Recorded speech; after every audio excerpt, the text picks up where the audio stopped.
Hello दोस्तों। आज हम लोग देखिए बच्चों कुंजी के बारे में पढ़ेंगे। जो कुंजी की होती है, जैसे हमने इलेक्ट्रिक करंट विद्युत धारा पढ़ रहे थे, तो प्रीवियस क्लास में जाने थे इसके बारे में। फ्यूज तार वगैरह, इलेक्ट्रिक बल्ब वगैरह जैसे आप पढ़े हैं, इनके बारे में जाने थे। तो उसमें क्या होती है, जैसे आपके घरों में स्विच होता है, स्विच होता है, तो स्विच को ही कुंजी बोला जाता है। तो वो कुंजी किस टाइप की होती है उसके बारे में जानेंगे। यानी हम जब स्विच को या कुंजी को ऑन ऑफ करते हैं तो क्या परिवर्तन होता है। जैसे बल्ब को जलाना है तो कुंजी को हम किस तरीके से यूज करेंगे कि वो बल्ब जलने लगे, और किस तरीके से यूज किया जाए कि वो बंद हो जाए।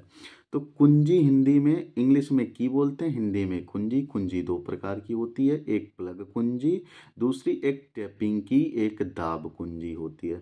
तो देखिए प्लग कुंजी ये आपकी यहाँ पे इसका मैकेनिज्म वगैरह दिखाया गया है। आप जिसके बारे में दिखाए हैं, जिसके बारे में आप जानेंगे। देखिए क्या होती है प्लग कुंजी, यानी प्लग की जिसे इंग्लिश में बोलते हैं।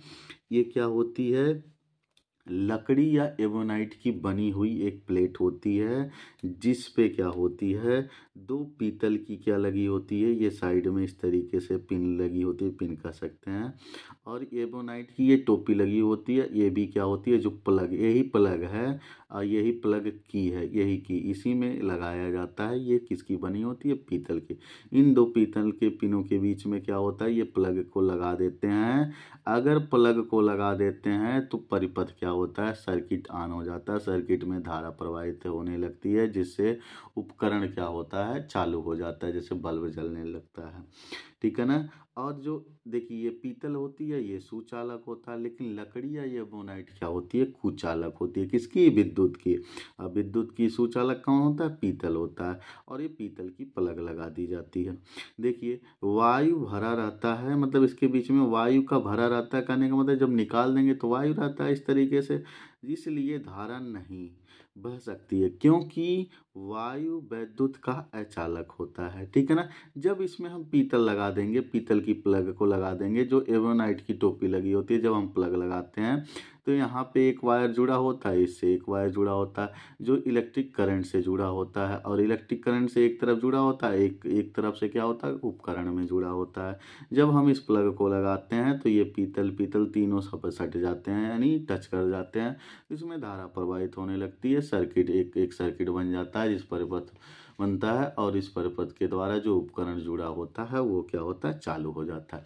चलिए आइए देखते हैं अगला क्या है। अगला है टैपिंग की, यानी दाब कुंजी होती है। टैपिंग की मतलब आप जानते हैं, पहले के ज़माने में क्या हुआ करता था, प्लग की हुआ करता था, प्लग की का यूज किया जाता है। लेकिन अब क्या आ गया है, आपके टैपिंग की आ गया है। टैपिंग की का मतलब अभी भी यूज होते हैं प्लग की बहुत सारे चीज़ों, तो जो पुराने चीज़ें होते होंगे, बोर्ड वगैरह जो उपकरण है उसमें इस तरीके से माध्यम में यूज किया जाता है। जैसे अब देखिए जो फ्यूज वायर या कटआउट होता था, आप जानते थे, प्लग एक तरीके से प्लग को निकाल देते थे तो परिपथ में यानी पूरे घर में बिजली चलने लगती थी। अगर प्लग को निकाल दे देते तो क्या हो जाती थी, पूरे घर में बिजली बंद हो जाती। लगा देते थे तो पूरे घर में बिजली जलने लगती थी, आ जाती थी।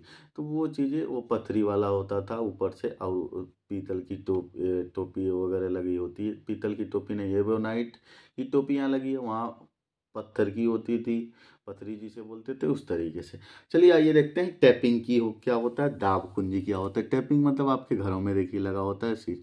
इसका संयोजन देखिए, एक लकड़ी पे या एबोनाइट की होती है, इस तरीके से प्लेट पे क्या होती है, संयोजन होता है, दो पेच लगी होते हैं, संयोजन पेच लगा होता है, जो इलेक्ट्रिक करंट विद्युत धारा से जुड़े होते हैं। जब इसको टैप किया जाता है तो ऑन हो जाता है, जब दो डबल टैप किया जाता है तो ये क्या हो जाती है, ऑफ हो जाती है। इस तरीके से देखिए धातु की बटन कहते हैं। ठीक है ना, इस तरीके से बनी होती है। जब इस पर टच होता है तो ऑन हो जाता है, जब एक बार और टैप कर देते हैं तो ऑफ हो जाता है, ऊपर उठ जाता है। इस पे स्प्रिंग के माध्यम से इसका संयोजन होता है। देखिए कुंजी के खुले या बंद होने का प्रतीकात्मक निरूपण, सिंबॉलिक रिप्रेजेंटेशन ऑफ की बात करें, किस तरीके से पता चलेगा कि आपकी कुंजी ऑन है या ऑफ है। अगर देखिए इसमें ये किसके लिए है, आपका प्लग की के लिए ये दोनों संयोजन, ये और ये प्लग की के लिए दिखाया गया है, रिप्रेजेंटेशन है। अगर इस तरीके से आपको लिखा मिले या कहीं ऐसा मिले सिंबल बना हुआ, तो आप जान जाइए खुली कुंजी का, यानी खुले ओपन की है, ठीक है ना। अगर इस तरीके से मिले, इसमें इस तरीके से बना हो और ब्रैकेट में इस तरीके से बिंदी लगा हो या लगाओ इस तरीके से बना हो, पॉइंट किया गया हो, तो ये बंद की है। अब बंद की का मतलब है परिपथ क्या है, चालू है, यानी धारा बह रही है। अगर ऐसा है तो खुली कुंजी का मतलब परिपथ बंद है, परिपथ में किसी प्रकार की धारा नहीं बह रही है। इसी प्रकार जैसे देखिए टेपिंग की क्या है, टेपिंग की में जब क्या होगी, खुली होगी, ये टच नहीं किया होगा आपस में, दोनों प्लग इस तरीके से कह सकते हैं, टच नहीं किया होगा तो ये खुली कुंजी है। खुली कुंजी में किसी प्रकार की धारा नहीं बहती है। लेकिन अगर टच किया हो तो ये बंद कुंजी हो जाती है। जब बंद कुंजी होगी तो इसमें क्या होगी, धारा प्रवाहित होगी। इसे दाब कुंजी भी कहते हैं। दाब मतलब प्रेशर लगता है, टेप करते हैं इस तरीके से, इसे दाब कुंजी। तो इस तरीके से आप जान पाएँ कि कुंजी कितने प्रकार की होती है, कुंजी को किस तरीके से प्रदर्शित या रिप्रेजेंट किया जाता है, तो आप इस तरीके से समझ पाए होंगे। तो आज के लिए बस इतना ही। Thank you classes. और इस प्रकार से आप यहाँ से तैयार कर सकते हैं कुंजी क्या होती है।